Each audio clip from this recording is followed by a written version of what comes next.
Well, the raid started this morning at around 7 a.m.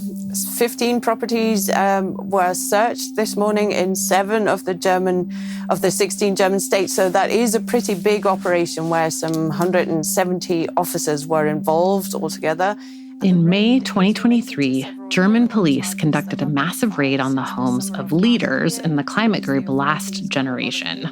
Our website and our email have been taken down, and several technical devices have been confiscated, and accounts are blocked. It doesn't mean that the resistance will stop. It was a pretty rapid escalation. Last Generation had only just started staging protests in January 2022. The group began as just 7 young people in Germany who went on a hunger strike, trying to get the frontrunners in the 2021 national election to talk about climate change. After 3 weeks and multiple hospital visits, only 2 of the activists remained on their hunger strike, and they managed to get the presumed winner of the election, Olaf Scholz, to agree to host a public discussion about the issue.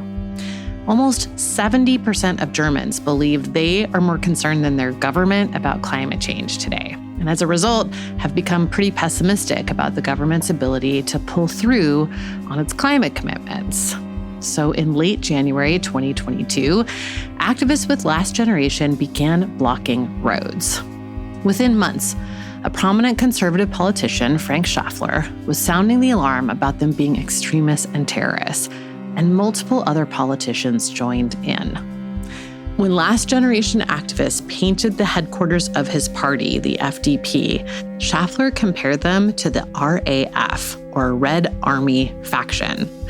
Also known as the Baader-Meinhof Gang, the RAF was a far-left terrorist group that routinely kidnapped, bombed, and assassinated its targets beginning in the 1960s.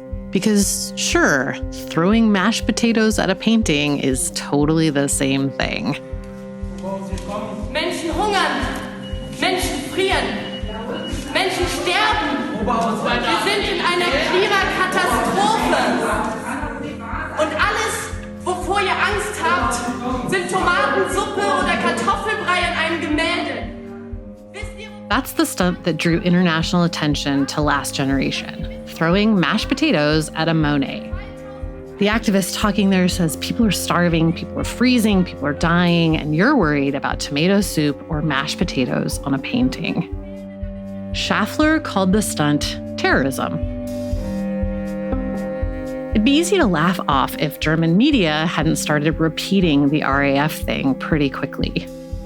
Here's Spiegel TV covering the spray paint incident and saying some are concerned about Last Generation being a green RAF. Gleich geht's auch bei der FDP los. Die Polizei will sich das Elend gar nicht erst ansehen. Vordenker in der Klimaschutzszene fabulieren schon vom Gespenst einer grünen RAF.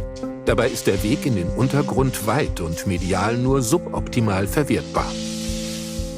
Pretty quickly, Schaffler started referring to Last Generation as a, quote, criminal organization, and used his position in the German parliament, or Bundestag, to call for the group to be investigated, particularly with respect to their donations. As media coverage continued and raids like the one you heard at the beginning of this episode started to happen, police were beginning to sound an awful lot like Schaffler. 7 suspects between the ages of 22 and 38 are accused of forming or supporting a criminal organization. And of course, that is quite a heavy accusation here that can also be charged with up to 5 years in prison. Well, the main accusation is that those suspects that I've just mentioned have organized fundraising to finance further crimes for the Last Generation. Schaffler hasn't historically been a super powerful guy in German politics. He's best known for being the guy who didn't want to bail out Greece during the 2011 debt crisis, a move that saw him ousted from parliament for 4 years. Today, in addition to stoking fear and anger towards Last Generation, he's been credited with blocking a climate bill that the government had unanimously passed.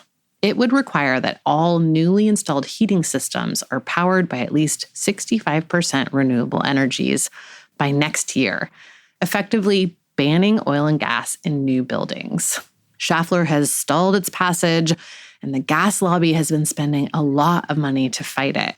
So what was once a done deal is now uncertain. One possible reason for Schaffler's sudden turn as a big anti-climate guy is what he did with his time off from parliamentary politics. He started a libertarian think tank, the Prometheus Institute, and he managed to get it into a powerful global network of like-minded think tanks, the Atlas Network. Well, Atlas Network is, as the name suggests, a network, and it's global. We work all around the world. We're based in the U.S. We have about 159 partners in the United States right now, and the bulk of our partners are outside. Atlas Network, it connects people from all over the world defending the idea of human dignity, defending human rights and personal liberties. This is a little intro video to the Atlas Network from the organization's YouTube channel in 2021. The network was formed in 1981, but to understand what it is and why it's so powerful, we've got to go back in time a few decades to the 50s, to the first of these think tanks, the Institute for Economic Affairs, and the guy who started it, Anthony Fisher. So Fisher was, like most of the major protagonists of the movement, was born to a quite wealthy family. This is Jeremy Walker, a senior lecturer at the University of Technology, Sydney, who's written more about the Atlas Network than anyone. He went to Eton, the elite school across the river from Windsor Palace, and he went to Cambridge. He was wealthy enough that he and his brother bought an aeroplane for fun. But he came from a family of mine owners. Fisher joined the Royal Air Force and was shocked that when Britain finally had an election at the end of World War II, the public voted for the more left-leaning Labour Party. To Fisher, they represented exactly the sort of slippery slope to socialism he'd been fighting in Germany. He read the Reader's Digest version of a book called The Road to Serfdom by economist Friedrich Hayek, who also blamed socialism for all of society's problems, and sought Hayek out. At the time, he was a professor at the London School of Economics. Fisher told Hayek he was considering getting into politics to do something about this situation, and Hayek advised him against it. Hayek said, no, there's no point going into politics. What we need to do is change what the intellectuals think, like the teachers, the journalists. These are the people who paved the way for public acceptance of Keynesianism and the idea of a welfare state. Fisher would later go on to talk about this as waging the war of ideas. In 1954, Hayek invited him to be part of a network of neoliberal thought leaders called the Mont Pelerin Society. And it's very interesting in that letter that he writes.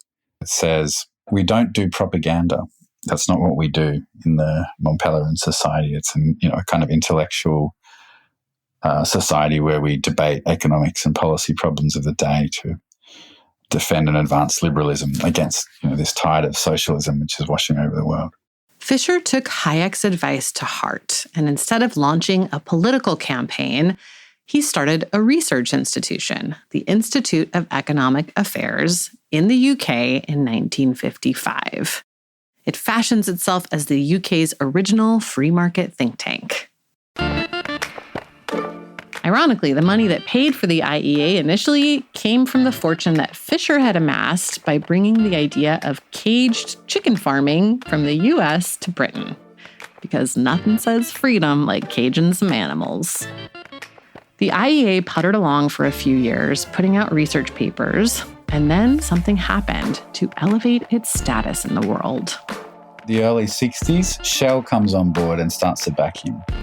They finance him as well as BP, and then things start to change. They start to, begin to have some influence. I'm Amy Westervelt, and this is Drilled, the real free speech threat. How big oil helped Fisher take over Britain and ultimately the world, and what it all has to do with the crackdown on climate protests today, after the break.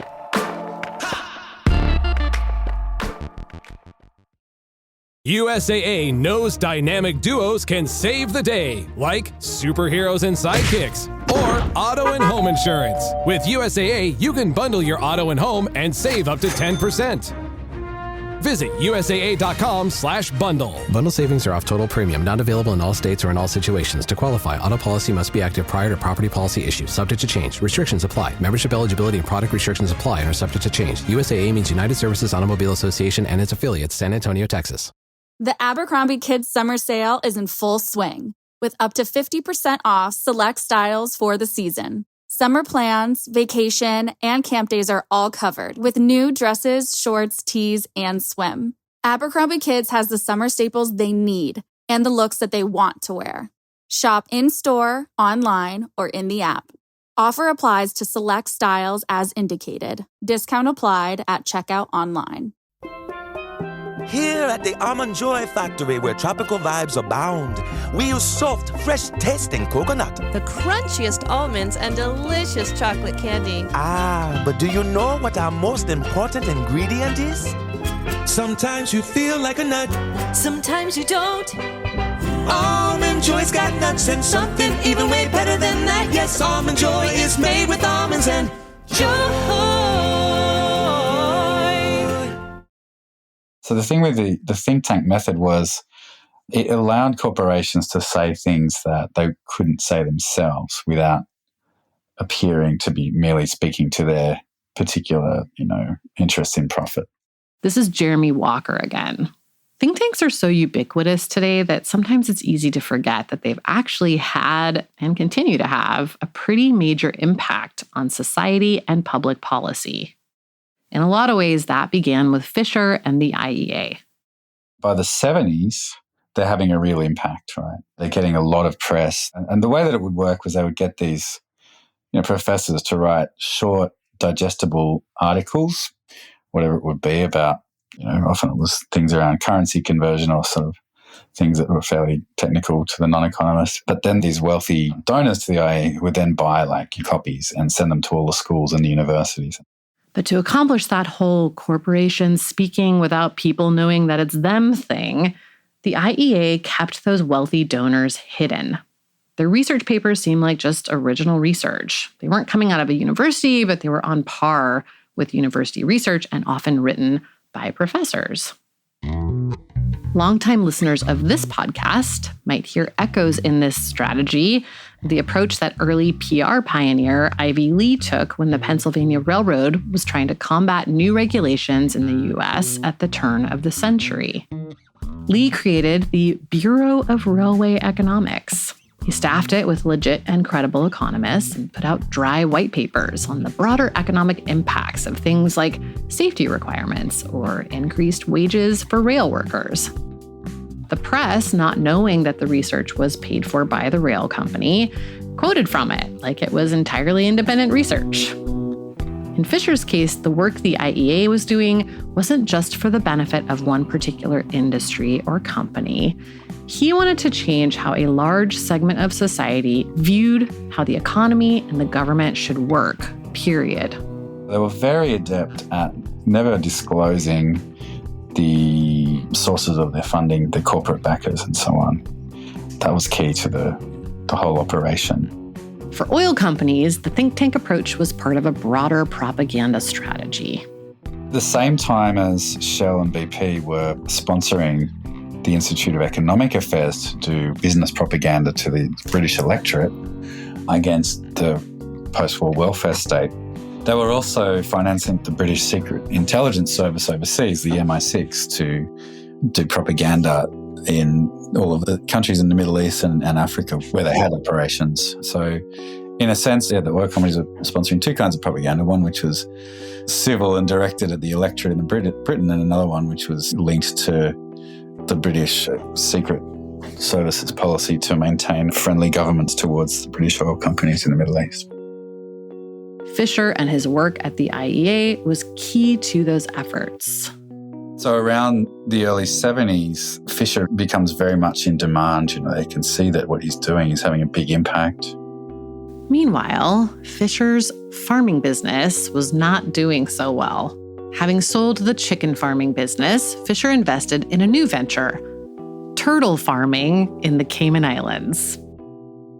As he had done with chicken, Fisher thought he could use captive farming methods with turtles to create a cheap source of protein for people all over the world. But some pesky environmentalists got in the way and ruined it all. They got politicians across the world to ban turtle products, and the venture went belly up. Fisher lost a lot of his farming fortune, all of which made the success of the IEA that much more important to him. He came to the United States in 1970 and did a speaking tour where he exhorted American business to fight back against this apocalyptic tide of regulation and social movements and stuff, the environment movement, all the social movements of the 60s, and he had the method for how they could do that. He was invited out by the Institute of Humane Studies, which was founded by Baldy Harper, who was also a Montpelier Society member. Today, the group Uncoke My Campus, which advocates for getting dark money in general and Koch family money in particular out of universities, describes the Institute for Humane Studies as a recruitment arm for the Koch network. It's a campus program based at George Mason University that acts as a sort of talent pipeline for Koch think tanks, front groups, and advocacy projects. Back in 1970, though, it was still just getting started and looking for a way to further the conservative cause in the U.S., which is what led them to invite Fisher over. And they invited him out, and the main sponsor was Charles Koch, who also controlled the board. And Fisher did a tour in the States in 1970, including tobacco executives and so forth. So the IEA starts this correspondence with the IHS, and so this connects Koch and his lieutenants to the IEA around 1970. The conversations between Fisher's IEA and Koch's IHS built the foundation for Fisher to go beyond Thatcherism and go international. A few years later, Fisher got invited to Canada, and it's there that he ended up starting his first think tank outside the UK. In 1974, Fisher is invited to Canada to establish the Fraser Institute. It's very difficult to find anything much out about that, but the Fraser Institute certainly was connected very much to the question of the development of oil and gas in Canada. The world's major oil companies continued to back Fisher in all of his various endeavors as he started to branch out. All of the major oil companies, obviously there's Shell there, but there's also all the American oil companies at the same time.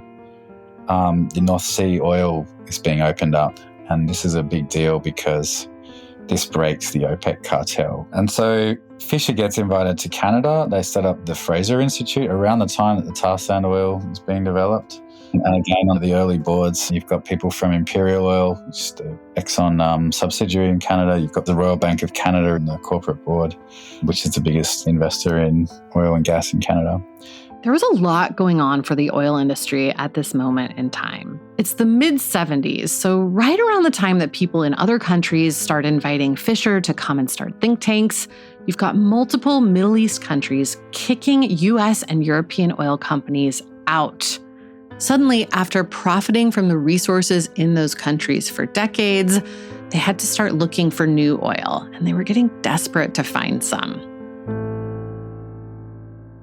Then you get the Arab oil embargo in 1973 as a response to the US providing military aid to Israel, and that kicks off an energy crisis.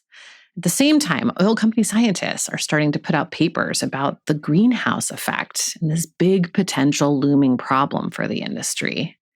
And you've got a bunch of new environmental regulations being passed, both in the US and all over the world. So industry is really on its back foot. We've covered before how much they started to lean on PR during this period to deal with this whole situation. Walker has documented how they also started to lean on the think tank approach during this time. So there's all of this new environmental regulation coming to oil companies, as well as public support for nationalization of domestic oil and gas. And there's also at the same time a huge kind of deep mistrust of transnational corporations. So the whole critique of transnational corporations in the developing world. And in the West, you have this great attention to through to companies providing arms for the Vietnam War, like Dow and so on, that had also been highlighted by Rachel Carson's book, The Silent Spring. So they've got all of these threats coming toward them, and so they can't go out there and do what might have been done in the 50s and, hire Ronald Reagan and have the General Electric Hour on a TV show. They can't do anything in their own names, right? And so this is where the Fisher method comes in. After Canada, Fisher got invited to Australia to set up a think tank there, and then back to the US to set up 2 more. And Fisher quite literally describes what he does after, from the mid-70s on, as establishing IEA clones, right? So just taking the method and then reproducing it. It's getting invited by very wealthy businessmen and corporations to produce this new method of influencing public opinion and pushing back against these movements for public control of oil rents and public control of pollution. In Australia, Fisher helped to found the Centre for Independent Studies with the help of a wealthy businessman who is now a household name. He's invited by a man called John Bonathan, who ran one of Rupert Murdoch's newspapers in Adelaide, which is where Rupert Murdoch's corporate empire begins in South Australia. In the early 1970s, Australians were calling for nationalising oil, coal, and gas, passing environmental regulation, and passing legislation that protected Aboriginal land rights for the first time. Murdoch used his media empire to campaign against all of it. And eventually that campaign was successful, triggering a constitutional crisis in 1975 that put conservatives in power. But businessmen and wealthy elites in the country were worried that public sentiment was not really on their side. And that is where Fisher came in. This is what Fisher did, was just basically target the people who were scared, who had the most to fear, who were, lay in bed awake worrying if they were going to be kidnapped by revolutionary Marxists or whatever they were worried about. And just play on these anxieties and then paint this apocalyptic scene for them, of massive inflation and strikes and, government debt and overtaxation and punishment of, rich people. And they would hand him some money and he would then ask them for more connections.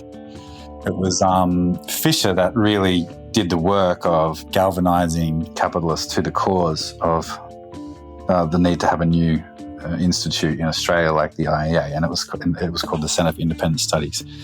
And the founding grants for that came from the Murdoch Press, from Shell, BHP, Rio Tinto. In the US, Fisher helped to start 2 new institutes. There was the Pacific Research Institute in California, which was meant to deal with environmental regulation. In fact, its original name was the Center for Economic and Environmental Analysis, the idea being to consistently remind people that compromises needed to be made on environmental issues in order to ensure that the economy would continue to grow. But the environmental movement wasn't the only social movement causing trouble in the US at the time. US business leaders wanted their own version of the Thatcher Revolution, something that would push back on all of the social movements of the 60s. So in 1978, he established with William Casey, who went on to run Reagan's election campaign, and then was CIA director under Reagan. They established the Manhattan Institute. It's pretty incredible how often Fisher turns up at all these key moments in history. But for our purposes, it's particularly interesting to note that environmentalists were a problem for him the whole way through. From his failed turtle farming venture in the Cayman Islands, to the regulations that environmentalists were pushing in the early 70s, to the formation of an entire institute to deal with it, the Pacific Research Institute. Shortly after he started it, he began looking for funding and support to turn his little collection of IEA clones into a cohesive entity, a network of think tanks that could work together and inform each other, and also act as an incubator for more think tanks. The Atlas Network was founded in 1981. Almost immediately, Fisher began turning his attention to Europe and Latin America, 2 areas where a tendency towards socialism had been concerning business interests for a long time. Fisher started the Atlas Economic Research Foundation to replicate the success of his first effort in this field, the Institute of Economic Affairs in the United Kingdom. He saw that how after decades of serious work, it influenced the country and the world. So he wanted to replicate success and also try to win some policy battles. This is Alejandro Chafuen.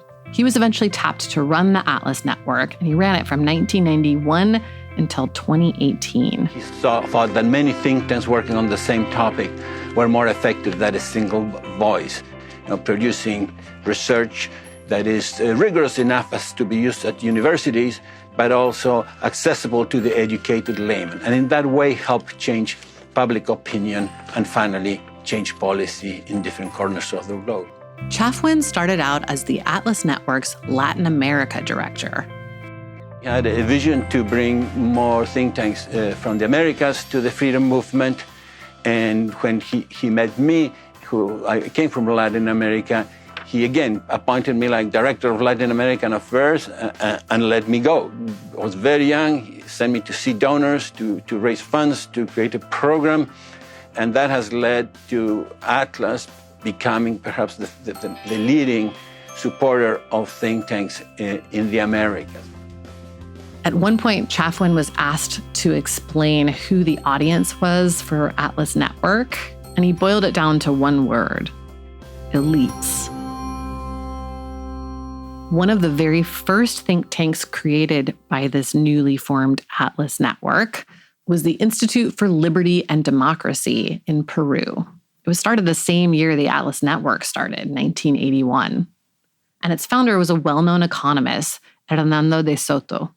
De Soto came up with a theory that wound up reverberating throughout the Atlas Network universe. It's a really good example of just how much these think tanks talk to each other and how ideas spread.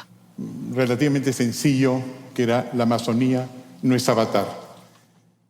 Here he is giving a TED Talk in 2011, explaining his strategy for dealing with indigenous environmental activism. Pues las consecuencias son, por ejemplo, que no tienen títulos de propiedad. Y se nos dice, porque esa es la parte que defiende ciertos organismos internacionales, y de ecología es que, usted sabe, los indígenas no les gusta ser propietarios, deambulan por la selva. Pero cuando hemos llegado ahí hemos visto inmensa pobreza. He says one of the consequences of treating indigenous people like they're straight out of the movie Avatar is that they don't have property rights. And that various international and environmental organizations argue that indigenous people don't want property rights, that they prefer to wander through the forest, but that when he and his team went to see for themselves, what they found was extreme poverty in indigenous communities. For De Soto, the solution is property titles, property rights, which would then let indigenous people make money off their land, and in particular off of selling or extracting the resources from it. This is, perhaps unsurprisingly, something that a lot of Atlas think tank members in the US have argued as well. Naomi Schaefer-Riley, a senior fellow at the American Enterprise Institute, has argued that the reason indigenous people in the US experience higher poverty rates is because they don't have property rights, and expressly not because of anything to do with colonialism. De Soto came up with his version of this theory after a bloody standoff between indigenous environmental activists and police in Peru in 2009. Dozens of people are estimated to have been killed in clashes between police and indigenous activists protesting oil and mining projects in the northern Peruvian Amazonian province of Bagua. Indigenous leaders were protesting the encroachment on their land by various interests, including timber, mining, and oil and gas. Eyewitness accounts indicate the police fired live ammunition and tear gas into the crowd. De Soto argues that the solution to all of this is just to cut indigenous groups in on the profits.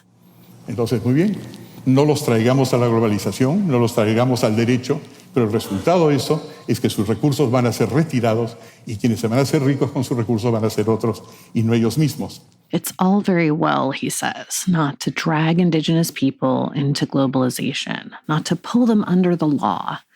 But the result is that their resources are going to be extracted and other people will get rich off of them instead of the indigenous people themselves.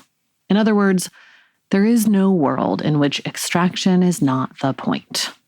We're going to get into this mindset in more depth in an upcoming episode, but for now, it's important to understand that this is the sort of paradigm colonizers have been trying to impose on Indigenous people for centuries. So not exactly a novel economic theory.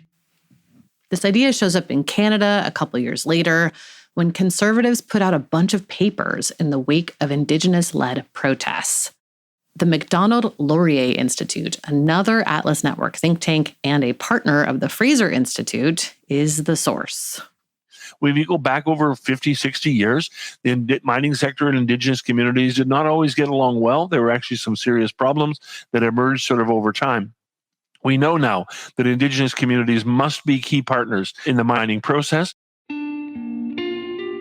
More recently, starting around 2019, Magatte Wade, the leader of Atlas's Center for African Prosperity, began repeating a lot of these same talking points in discussions about climate action and development in Africa.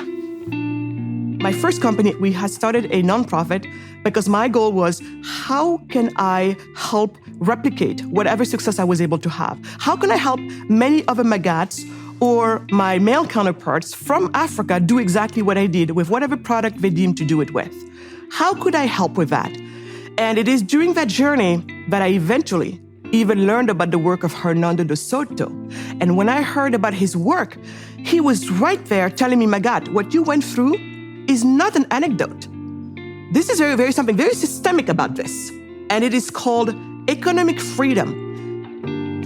Atlas Network members are not just loosely affiliated organizations. They meet up frequently throughout the year in both regional and international events, liberty forums. They show up on each other's podcasts. They publish papers together. In the 90s, Chaffwin bragged about how the Atlas Network was an early adopter of the internet in order to stay connected and share ideas more easily. There's also a ton of overlap between people who work for the mothership, the Atlas Network organization, and people who work for various member think tanks, with folks moving in and out of those orbits pretty frequently. Chaffwin himself, when he left the Atlas Network in 2018, went on to lead an Atlas Network member think tank called the Acton Institute. The Acton Institute is the home of another really good example of how ideas spread through the Atlas Network. It has pushed a sort of religious form of climate denial for a really long time. It has often talked about environmentalists and climate activists as being religiously driven, a cult, that sort of thing. This is an idea that you start to see reverberate through the Atlas Network. In fact, we just heard Bella Debrera with the Institute for Public Affairs, an Atlas member think tank in Australia, talking that way in last week's episode. The Heritage Foundation and the Cato Institute in the US talk this way too. And the Cornwall Alliance, a group of faith-based think tanks incubated by the Acton Institute, put out a 12-part series of videos on this topic called Resisting the Green Dragon. Here's a snippet from the trailer. In what has become one of the greatest deceptions of our day, radical environmentalism is striving to put America and the world under its destructive control. This so-called green dragon is seducing your children in our classrooms and popular culture. Its lust for political power now extends to the highest global levels. And its twisted view of the world elevates nature above the needs of people, of even the poorest and the most helpless. With millions falling prey to its spiritual deception, the time is now to stand and resist. The religious and political environmental movement, what we call the Green Dragon, has become one of the greatest threats to society and the church in our day. Taking care of the earth sounds like a good idea because it is a good idea. What most Christians don't understand is that environmentalism is a whole worldview. It offers its own doctrines of God, of creation, of humanity, of sin, and of redemption. I think the fear-mongering is... And again, a lot of this stuff ends up making its way into public policy discussions and legislation. In 2019, for example, an Atlas Network group called Policy Exchange in the UK put out a paper about Extinction Rebellion. It was called Extremism Rebellion. And it talked about how Extinction Rebellion were extremists and terrorists and potentially dangerous, and that something needed to be done about this new form of radical climate protest. Here's one of the authors of that paper, Richard Walton, who was a senior fellow with Policy Exchange, advocating for a nationwide police response to Extinction Rebellion and for new legislation around protest. They are certainly engaged in organised criminality on a large scale, and their sort of tactics is one of civil resistance, a civil resistance model that is based on illegal action. I think what we saw over the weekend with the blockading of the various news print outlets was a form of anarchism. Effectively, it was rather typical. This is a group that rejects democracy and the liberal free market economy and explicitly seeks to overturn both. Just a couple of years later, the UK passed a new policing bill explicitly to deal with Extinction Rebellion-style tactics. And in 2023, at a summer garden party for Policy Exchange, UK Prime Minister Rishi Sunak thanked them for helping to draft that bill. Similar things have happened in the US, where industry drafted legislation that was created in the wake of the Standing Rock protests was spread to multiple states by another Atlas Network group, the American Legislative Exchange Council, or ALEC. Sometimes it's less explicit than writing legislation. Here's Magat Wade again at an Atlas Network Liberty Forum talking about how she has managed to shift the conversation around climate action, particularly at the international level. It's not that we don't care about the climate change. I certainly care about Earth. I care about the environment. I am known for that, right? But on Earth, we also have these people. So you cannot tell me, especially if you're telling me that you care about Black lives, that Black lives matter, well, how about the fact that you're about to mess up the place where 90% of a representative of a Black race lives, namely Africa? And so this led me to having my op-ed being published in the Wall Street Journal. It's called the COP26 Plan to Keep Africa Poor. So I am saying this because this is a winnable part of the argument. This is really interesting because Wade's talking points here don't just mirror how the fossil fuel industry talks about Africa, but have also started to show up all over the conservative universe. Here she is, sharing her message on Jordan Peterson's podcast. Oh, gee, climate change. I'm not even going to go and argue the scientific argument. I'm not. Your solution right now is to tell me we stop all carbon emission, we stop all fossil fuels right now. Right now. But Jordan, what does that mean if we did that? What does that mean if we did that? Poor people will freeze in the dark and bake in the sun while they starve. Thank you. You just signed a death warrant for 1.3 billion people, of them 1 billion Black people. And you just told me that Black lives matter.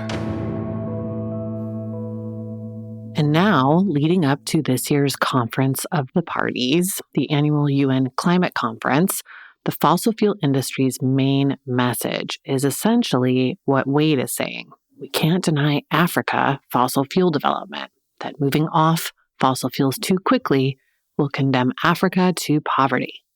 We've debunked this idea many times in this podcast. What they're doing here is cherry-picking certain things and cramming them together into a simple message that resonates. But there are a lot of holes in this argument. For a start, if fossil fuel development were the fix for energy poverty or any other kind of poverty, then Nigeria, which has been in the oil business for longer than any other African country and is today the continent's largest producer, would not still be last in the world on energy access. The fact is, addressing both poverty and climate change is complicated. and no one is really doing a great job of it so far.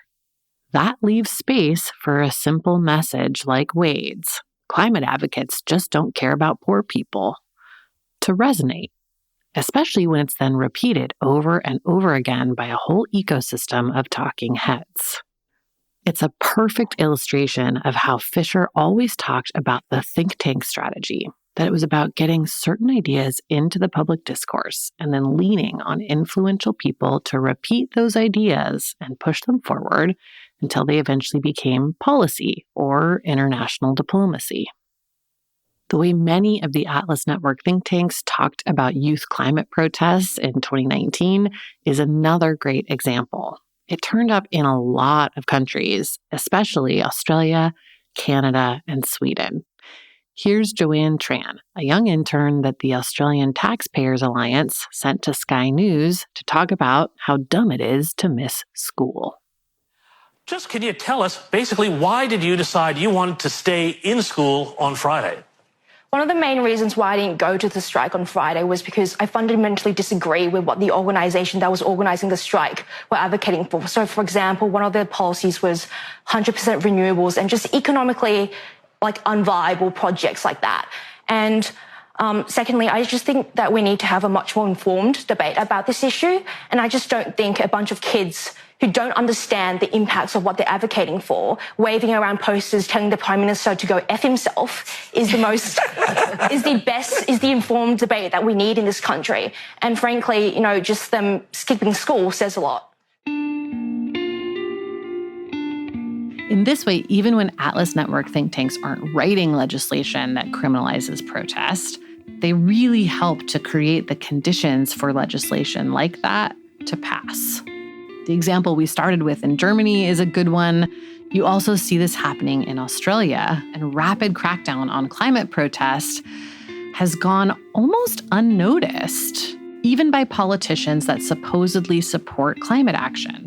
Because so much has happened in the media, because there's been so much public discussion about how radical these activists are, or how annoying, or how these kids should just be in school, when legislation passes that criminalizes their activism, a lot more people in the public are willing to just sort of shrug and accept it. Here's Jeremy Walker again.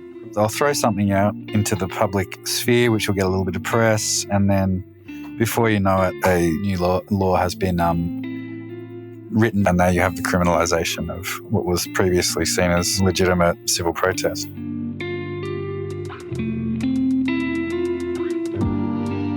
That's it for this time. If you missed last week's episode on Australia, go back and listen. It's very much tied into everything we were talking about today.